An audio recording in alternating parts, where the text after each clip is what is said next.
समाज मुलाबाई चौक मध्ये त्यांचं जे संस्था आहे तिथं अण्णप्पा महाराजांचं जे त्यांचं श्रद्धास्थान आहे आणि श्रीकृष्णाचं दर्शन घेऊन मी आज पदयात्रेला सुरुवात करत आहे.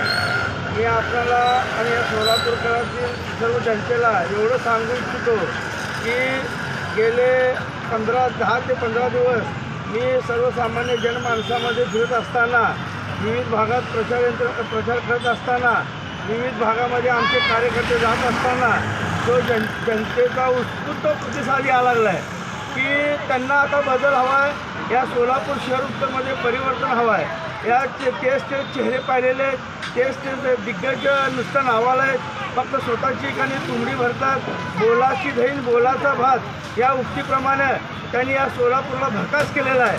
मग या सोलापूरचा जर विकास कोण करत असेल तर सन्माननीय राजसाहेबांचा शिलेदार नवीन चेहरा म्हणून माझ्याकडे पाहत आहेत आणि मला अतिशय उत्स्फूर्तपणे म्हणजे आनंदाने मला सांगत आहेत की बाबा रे, आम्ही सन्माननीय राजसाहेब ठाकरे यांचा आभारी आहे.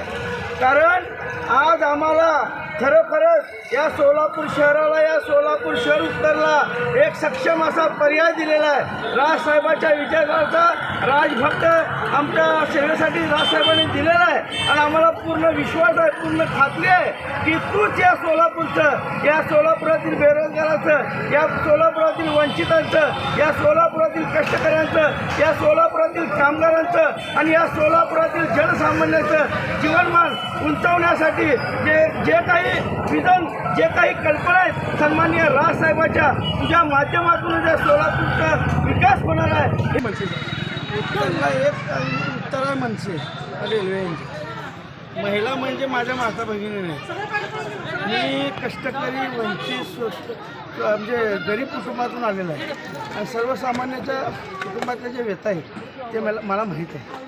माझा का परिवार खूप मोठा नाही आहे, मी पण पालात जन्मलेला आणि हा माझा समाज, माझा भटक्या समाज, माझे सर्व मित्र परिवार आणि माझ्या माता भगिनी तर तुम्हाला माहीत नाही.